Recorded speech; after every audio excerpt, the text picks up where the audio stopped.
The daily life we perceive with our five senses is not reality. Quantum physics has shown that space and time are illusions of perception. Therefore, our bodies cannot truly be a reality if they occupy this space. Ernest Rutherford performed an experiment in Manchester that revealed to him the shape of the interior of an atom. Scientists were shocked to discover that the atom is almost entirely empty space. The question then became, how could this empty atom possibly make the solid world around us? Our true consciousness does not exist in our brains or in our bodies. But this illusion of our individual bodies, along with the misinformation of our true origins, has manifested the idea that we all think independently from one another. With this misunderstanding, it would seem impossible to scientifically explain telepathy, clairvoyance, spiritual mediums, and other phenomena dealing with transferring information between sources without physical means of communication. But when you understand that there is a common spiritual bond between all things in the universe, and that we are all part of one divine intelligence, no phenomena is unexplainable. This simple understanding fills all the holes in modern religions. It explains reincarnation, deja vu, predictions of the future, and literally every event, occurrence, or anomaly ever experienced. The blank matter within the most basic building blocks of perceivable existence is malleable and molded by intent. This means that consciousness shapes our reality. This seems difficult to accept for most, and it is quite understandable. In modern times, we are taught from an early age how to think rationally and tangibly. This is a very left-brain method of education, and it has more harmful effects than it's given credit for. The left brain deals with logic, details, facts, patterns, practicality, science, and math, as the right brain deals with feeling, intuition, symbols, images, risk-taking, philosophy, and religion. With a deliberate push for government-controlled educational curriculums, generation after generation of the youth are being taught to focus only on the facts, figures, and numbers. Repetition is used to train children subconsciously to accept what they're learning. Children aren't rewarded for questioning the validity of the information they receive. They are ridiculed. However, the children who blindly accept the information as true and merely regurgitate the information on command when it is time to take a test, those children go on to become the decision makers in our government, law, medicine, business, and every other occupation with power and prestige.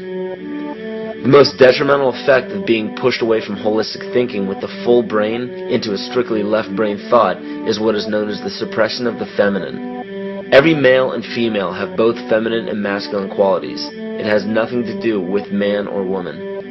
These are represented by the left and right brain, yin and yang, black and white, light and dark, and most every other duality. Both are vital to our spiritual and physical health. In ancient Egypt, the female was the rightful heir to the throne. The male she chose to marry became pharaoh. This depicted the goddess tradition that has been destroyed to make way for a patriarchal, male-dominated society we see enforced in every major denomination. In suppressing the feminine of every society and pushing the people to strictly left-brain thinking, the natural ability for humanity to feel earthly, cosmic, and personal energy became lost. Traditions that were passed on through shamans, witch doctors, magicians, psychics, and seers of all kind became outlawed and ridiculed and given a stigma of something out of a Hollywood movie. Every religion explains that we are children of God and have godliness inside of us. If you erase the anthropomorphized God and understand that God is nothing more than the spiritual web that connects all things, all religious scriptures begin to make much more sense. Our bodies are merely vessels to contain our spirit, to gather experience for the divine mind. This is how evolution is possible. It is scientifically proven that all species are evolving into more complex beings. Innate knowledge or racial memory within all species is the understanding of newborns of all kinds to automatically know specific details and traits that the mother does not have to teach them. Therefore, innate knowledge helps every species naturally evolve towards more complex organisms. Lyle Watson claims that it was a Japanese scientist who observed the 100th monkey effect in 1952. In this observation, he discovered that a certain portion or percentage of monkeys learned or developed a new trait. The knowledge became an innate ability in that species. This is further testimony to a collective consciousness among species.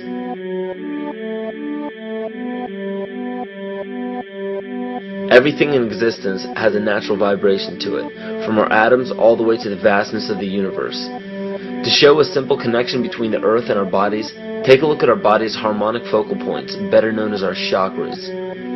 Just as there are harmonic focal points on the guitar string, there are locations within our body where our vibrations culminate. In Eastern philosophies, these 7 chakras are used to bring health and balance to the physical and spiritual body. Our Earth also has 7 chakra points at equally distant locations from one another. There is 1 chakra point on each continent. The root chakra is in Mount Shasta, California. The sexual chakra is in the Isle of Sun, Lake Titicaca in South America. The solar plexus chakra is in Uluru Kata Juta in Australia. The heart chakra is in Glastonbury or Shaftesbury, England. The throat chakra is where the Great Pyramids of Giza in Egypt are. The heart chakra is at Kuhe Malak Sia in Iran. And the crown chakra is at Mount Kailas in Tibet. Scientifically, this is explained because at the core of our Earth, there is a molten iron crystal that resonates at approximately 7 Hertz. There are energy vortexes all over the Earth where electromagnetic energy emanates. There are also several vile vortices surrounding the equator where strange anomalies occur, such as radio and compass malfunctions, as well as plane and ship disappearances. You may have heard of a few of these. So the intangible parts of our existence, such as emotions, are part of the true reality of higher consciousness. If emotions are part of a realm that we cannot experience with our 5 senses, then how is it that we are all aware of our emotions? What most people believe to be emotions are not truly the emotion itself. What we are experiencing is the physical manifestation of these emotions. Anger causes disturbance in the psyche, which manifests itself in the ego. These manifestations cause the heart rate to increase, body temperature to rise, and spawn many other physical traits that signify anger. Just as music from the radio is a physical manifestation of an intangible signal, our experience of emotion is the physical manifestation of an intangible signal as well. It has been shown that our emotions have a vibratory frequency to them. Furthermore, there are only 2 emotions that humankind experiences: fear and love. All other emotions branch either directly or indirectly from these 2 emotions. Fear has a long and slow frequency vibration to it, while love has a very rapid and high frequency. To show that vibration is the very foundation of existence, Hans Jene developed what is known as cymatics in the 1940s to show that when vibrations of sound are passed through a form of media, there is a set pattern that will follow. When the frequency increases, the media develops into a more complex pattern. This is precisely what is happening to our Earth and to humanity. There are 64 possible codes of amino acids in our DNA structure made from 4 elements: carbon, oxygen, hydrogen, and nitrogen. By any means of logic, we should have all 64 codes activated within our DNA structure.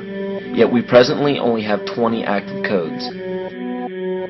And of these 64 possibilities, it appears that only 20 of these codes are turned on right now for us, the 20 amino acids. There is a switch that turns off and turns on where those coding sites lie, and that the switch for that turning off and turning on is what we call emotion. And this is the first time that we've ever seen the patterns of emotion directly physically linked to human genetic material. Well, fear is a long, slow wave of emotion. So this wave of fear is a long, slow wave and touches relatively few sites on this DNA. So an individual living in fear is limited to the number of antennae that they have available to them, whereas an individual living in the pattern of love, this is love in DNA. You can see it's a higher frequency, shorter wavelength. We have many more potential sites for coding along that genetic pattern. This information, this is amazing. This is the first time we've ever had a hard digital link between emotion and genetics. This is important to understand because another researcher named Vladimir Popanov measured tiny particles of light called photons inside a vacuum tube. The photons were scattered as expected.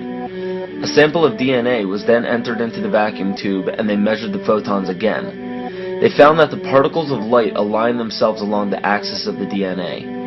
Then, as they removed the DNA sample, the photons remained aligned to the same form of the DNA, even though no DNA was present. This is what is known as the phantom DNA experiment. Science has now bridged a very important gap between physical and ethereal, or spiritual.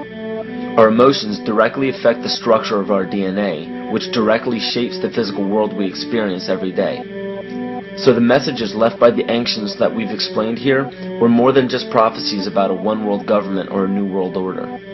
We now understand why the study of the heavenly bodies were so important. The rotation and orbit of all that makes up our universe serves as a clock to map changes and transitions. This helped the ancients understand that the change of the heavenly bodies were a mirror to the changes of all existence. December 21st, 2012 is simply a natural transition from one form of energy to the next, the transcendental evolution of man. This date is what's known as 0 point.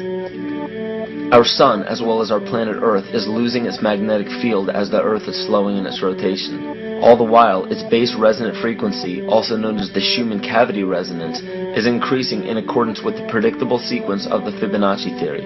At a cellular level, our bodies respond to an electromagnetic pulse. The ancients called this the sacred circuit. The cells receive this pulse from the brain, which receives its pulse from the heart, which receives its pulse from the earth. This pulse comes from the solar system, which from there comes from the galaxy, which ultimately comes from our entire universe. We literally share a pulse with all of existence. Yet another example of everything being one. For as long as scientists have been recording the Earth's pulse, it has remained at approximately 7.8 cycles per second. This was a constant fixed number until 1986 into 1987. It rapidly began increasing to about 9 cycles per second in 1996. So in one decade, it increased by about 2 cycles per second. By 2012, this pulse will be right around 13 cycles per second, just as the Fibonacci theory indicates. What does this mean for humanity? Just as cymatics has shown that higher frequencies result in more complex patterns, we are now experiencing the beginning of a major shift in both physical and spiritual vibration. It's difficult to understand what exactly will happen to our physical bodies, but ancient scriptures, pagan and monotheistic religions, mystery schools, and secret fraternal orders have all given indications as to what this experience will be like.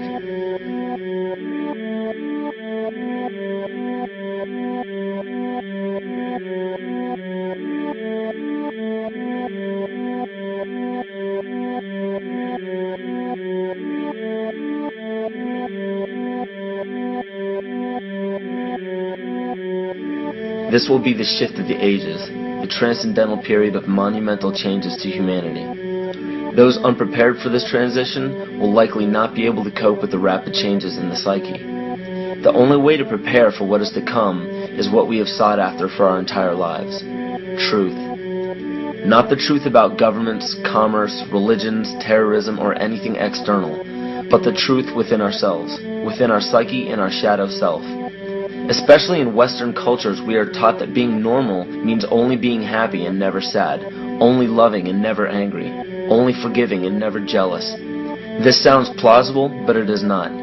We are not meant to repress any negative emotions because it causes imbalance. To conquer our emotions, we must embrace them, not fight them. We must acknowledge them and allow them to serve their purpose as we learn from them. The ancient Essene culture left teachings dating back about 6,000 years. They taught that our relationships with one another, with the universe, and with situations and events are mirrors of the parts of our psyche that need to be cleansed. Author Greg Braden beautifully explains this entire segment at great length in his work. His hard work and understanding of these subjects contributed largely to the marriage between science and spirituality. It is very important to understand that when you fear loss, fear death, fear war, fear terrorism, or fear change, you are giving others the ability to control you based on those fears. When you fight against poverty or against racism, when you fight for relationships or for freedom, you are outwardly attempting to repress that which has been placed before you to conquer inwardly. These situations are mirrors of our fears. This is why it is important to love and only love. Love those who stand with you, but especially those who stand against you. Don't look at your fears as a threat. Rather understand that this material world is only a physical manifestation of either the love or fear in your consciousness. It's as plain as day. All you need to conquer in your life is in your face. If you want to understand what your true inner fears are, analyze your ambitions and your inhibitions. Everything explained here about the esoteric agenda of the elite few at the very top is nothing to fear. They have been at work for thousands of years behind the scenes to manipulate humanity, and it has worked. Until now. It's very easy for any system of thought, religious or otherwise, that comes along. It's very easy to play on that, to play on our insecurities, to assure us all is well, we'll all be taken care of. We lap that up. So don't blame religion. Blame our own insecurities, which has allowed religion to flourish, and which has allowed so many systems of thought that are disempowering to flourish throughout human history. That's why we can't get out of it. Ron Sakeley, Department Chairman, Chemistry, University of California, Berkeley, showed that DNA acts as an antenna for cellular upregulation. The primary function they taught us about what DNA is about. It's a receiver and transmitter of photons, light, and phonon sound. For what? Cellular upregulation, meaning that their water molecules, the pyramid power around the DNA spiral energizing strands, are taking in the spiritual energy of love vibrations and then sending it out for manifesting, precipitating in a quantum field, the physical matter of the body. These are hertz, frequencies, or cycles per second that the musicians can retune their instruments to play and experiment with. Why? Again, these are the Creator's musical scale, the original solfeggio, buried for 3,000 years in the Bible. So the ancient priests who knew how to levitate the huge stones for the building of the pyramids, and the Masonic knowledge that predated ancient Egypt, the ability to have this information, these frequencies, serve the function of creation, destruction, and miracles on behalf of the empowered people who had access to this knowledge. I say that because of this metaphor.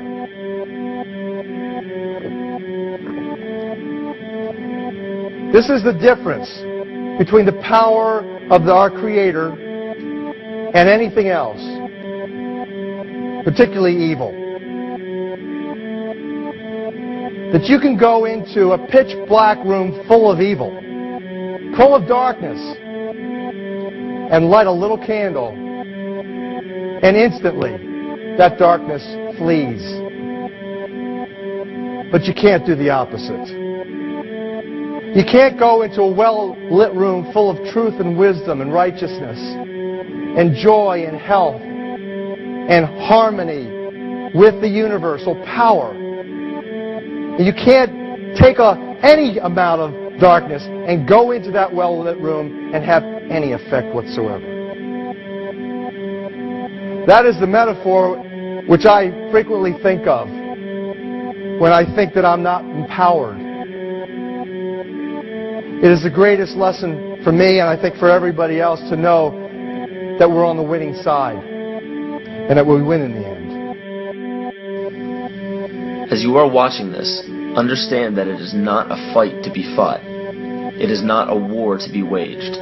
No gun rights have to be exercised. Not a finger has to be lifted. Most people wonder how one person can make a difference. They ask that if all this is so simple and this information is available, why hasn't someone else conquered their fears and changed the world for everyone else? This is the most difficult and beautiful conundrum to our lives. Your reality affects you and only you. Your curiosity has led you to this genre of information to serve a very specific purpose in your life. To understand visually how the universe is truly a hologram, a math professor at Yale University developed a formula that is plugged into a computer program. Named after him, the Mandelbrot set shows a seemingly disorganized pattern. But no matter how far you zoom into the design, you will always find the same pattern within the whole pattern. Each fractal, broken down infinitely, will always reflect the whole. When one fractal changes its pattern, the sum total of the whole pattern changes along with it. This exemplifies that the whole world does not need to be awoken. There is no race to inform the 6 billion people on this planet of this message. It is only important that you, personally, learn to conquer your innermost fears and learn to love. When you see your fears for what they are and master your emotions, then, and only then, will you truly be free.